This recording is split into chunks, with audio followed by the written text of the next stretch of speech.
Hello guys, welcome back to my channel. Guys, आज हम बात करेंगे 1954 में रिलीज हुआ एक बहुत ही interesting American crime mystery film dial in for murder के बारे में। This film is directed by none other than Alfred Hitchcock and written by Frederick Knott. IMDb rating है 8.2 आउट ऑफ 10। रॉटेन टमेटोज में इसका स्कोर है 89%, Metacritic score है 75%। This film stars in the lead roles Ray Milland as Tony Windis, Grace Kelly as Margot, Robert Cummings as Mark, Anthony Dawson as Swan।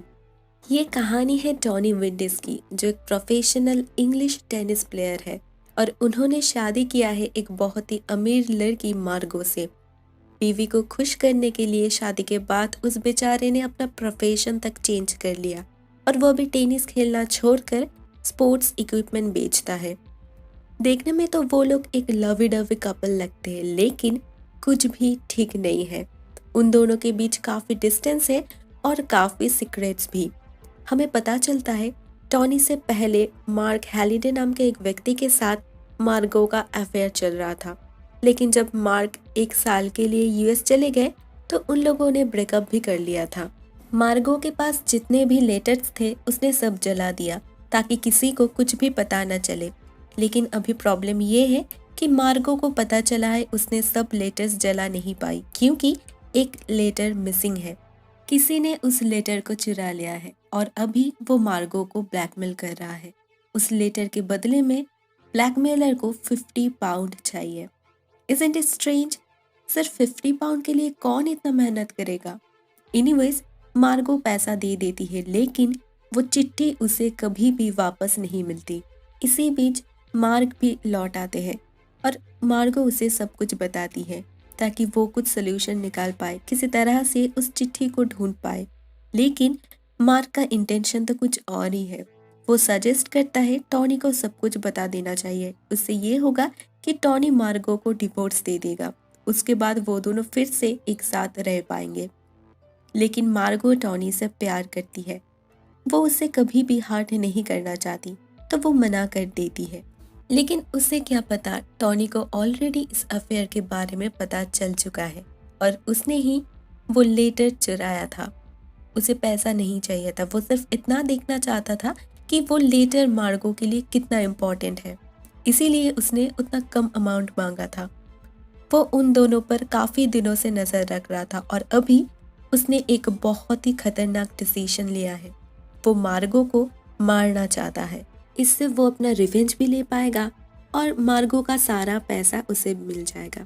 लेकिन वो इस काम को कुछ इस तरीके से करना चाहता है जिससे कोई भी उसे शक ना करे, और इसके लिए वो जाके मिलता है अपने एक पुराने दोस्त एंड क्लासमेट श्वान से, क्योंकि उसे पता है श्वान का ऑलरेडी एक क्रिमिनल बैकग्राउंड है, तो उसे मैनिपुलेट करना बहुत ही ईजी होगा।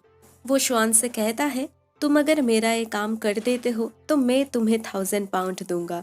इनिशियली श्वान साफ इनकार करता है, लेकिन टोनी उसे डराता है।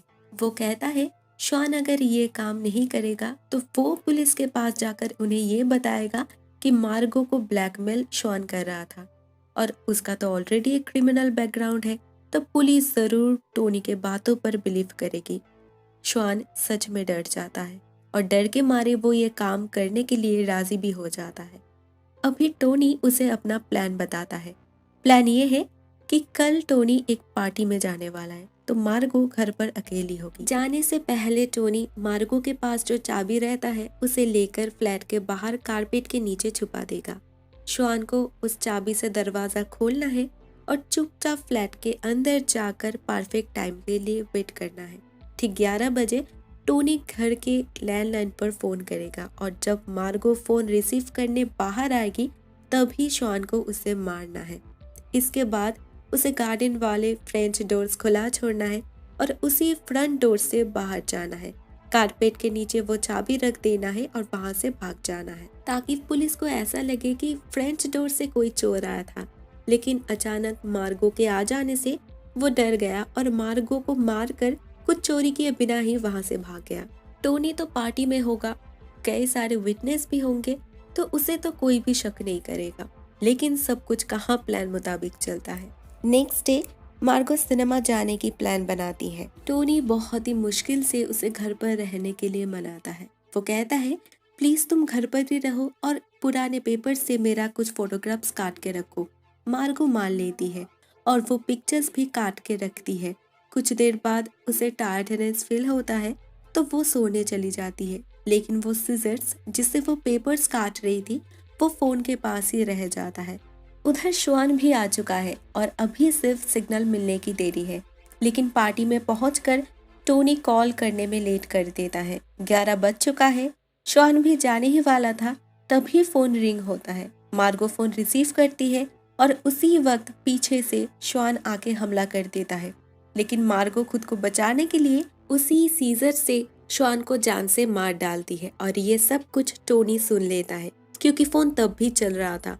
मार्गो जब पुलिस को कॉल करने की बात करती है तो टोनी कहता है तुम्हें कुछ भी करने की जरूरत नहीं है, मुझे पहले घर आने दो फिर सोचता हूँ। वो जल्दी से घर पहुंच जाता है और एक नया प्लान बनाता है। वो सोचता है वो मार्गो को मार नहीं पाया तो क्या हुआ, वो उसे इस खून में फ्रेम तो कर सकता है और इसके लिए वो 3 काम और करता है। पहला, उसने जो लेटर चुराया था मार्गो के हैंडबैग से, वो चिट्ठी वो श्वान के पॉकेट में डाल देता है जिससे कि ऐसा लगे कि श्वान ही वो ब्लैकमेलर था। दूसरा, वो श्वान के पॉकेट से चाबी लेकर मार्गो के हैंडबैग में रख देता है जिससे कि उसे कभी ना पता चले कि उसकी चाबी इस काम में यूज की गई थी। एंड फाइनली वो मार्गो को समझाता है ताकि वो पुलिस को ये ना बताए कि टोनी ने उसे पुलिस को फोन करने से मना किया था।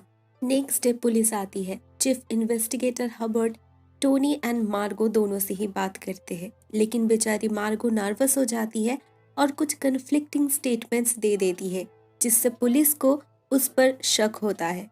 इसके अलावा वहाँ के सिचुएशन देखकर भी पुलिस को यही लगता है कि मार्गो को ब्लैकमेल श्वान ही कर रहा था और इसीलिए मार्गो ने उसे मार डाला है। कुछ ही दिनों में ट्रायल शुरू हो जाता है और अल्टीमेटली मार्गो को फांसी की सजा सुनाई जाती है। टोनी बहुत ही ज्यादा खुश है। उसने जो चाहा था वही हुआ। मतलब 90% प्लान तो सक्सेसफुल हो ही चुका है। अभी बस कुछ ही दिन और इसके बाद मार्गो को भी फांसी दी जाएगी और सारा पैसा उसे मिल जाएगा। लेकिन इतना फुल प्रूफ प्लानिंग करने के बाद भी वो एक चीज कंप्लीटली मिस कर गया। उसने ये नोटिस ही नहीं की कि जिस चाबी को उसने श्वान से लेकर मार्गो के हैंडबैग में रखा था, जो अभी पुलिस कस्टडी में है, वो इस फ्लैट की चाबी है ही नहीं। वो तो श्वान के फ्लैट की चाबी थी। श्वान दरवाजा खोलने के बाद ही इस फ्लैट की चाबी फिर से उसी कारपेट के नीचे रख दिया था। अननोइंगली टोनी इतना बड़ा भूल कर चुका था और एक गलती वो अभी कर रहा है। श्वान को देने के लिए उसने जो 1000 पाउंड कैश अपने पास रखा था, उससे छुटकारा पाने के लिए वो उन पैसों से फालतू में बहुत कुछ शॉपिंग कर रहा है। तो पुलिस को शक होता है अचानक से उसे इतना सारा कैश मिला कहाँ से। लेकिन टोनी फिर से एक झूठ बोलता है। वो कहता है ये पैसा मार्गो श्वान को देने के लिए रखी थी, लेकिन फाइनली उसने प्लान चेंज कर दी और श्वान को जान से ही मार डाला। इंस्पेक्टर हबर्ट उस वक्त के लिए टोनी पर बिलीव कर लेते हैं, लेकिन उन्हें लग रहा था कि कुछ गड़बड़ है, तो वो एक प्लान बनाते हैं। वो पुलिस कस्टडी से मार्गो की हैंडबैग ले आते हैं और उसमें जो चाबी थी वो चेक करने के लिए ले जाते हैं और तभी उन्हें पता चलता है ये इस फ्लैट की चाबी तो है ही नहीं, ये तो श्वान के फ्लैट की चाबी है। और उन्हें कारपेट के नीचे से इस फ्लैट की असली चाबी भी मिल जाती है। उन्हें सब कुछ समझ में आ चुका था। It is all pre planned. लेकिन ये प्लानिंग किया किसने है, मार्गो ने या फिर किसी और ने?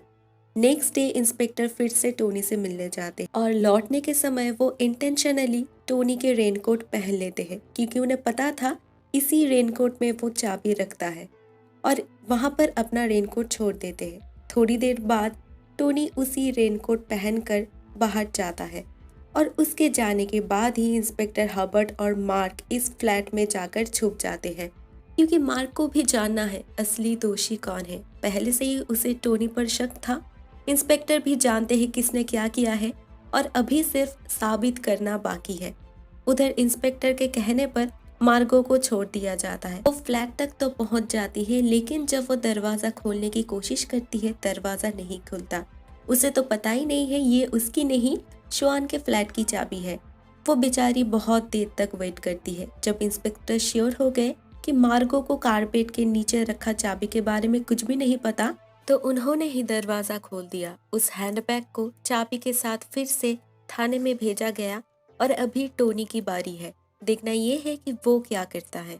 कुछ समय बाद टोनी भी लौट आता है, लेकिन वो देखता है कि इस रेनकोट में तो कोई चाबी ही नहीं है। उसे याद आता है कि थाने से फोन आया था मार्गो की बिलोंगिंग्स ले जाने के लिए, तो वो थाने से उसी हैंडबैग को ले आता है और उसी चाबी से दरवाज़ा खोलने की कोशिश करता है, लेकिन फिर भी दरवाज़ा नहीं खुलता। वो कन्फ्यूज्ड हो जाता है, ये चाबी काम क्यों नहीं कर रहा। और तभी उसे लगता है कि शायद किसी तरह से चाबी चेंज हो गई होगी और असली चाबी अभी भी कारपेट के नीचे ही है। ढूंढने पर उसे वहाँ से चाबी भी मिल जाती है और वो खुश हो जाता है, लेकिन उसे कोई भी आइडिया नहीं है कि उसने किया क्या है। वो जैसे ही फ्लैट में एंटर करता है, अंदर बैठे इंस्पेक्टर मार्क और मार्गो उसे वेलकम करते हैं। आखिरकार साबित हो ही चुका है कि इस मास्टर प्लानिंग के पीछे मार्गो नहीं बल्कि टोनी था। नहीं तो उसे कभी भी पता नहीं होता कि उस कारपेट के नीचे कोई चाबी रखा गया था। टोनी भी मान लेता है और यहाँ पर ही फिल्म एंड हो जाती है। दोस्तों, अगर आपको ये वीडियो पसंद आता है तो प्लीज़ एक लाइक दे देना एंड सब्सक्राइब कर लेना। टाटा।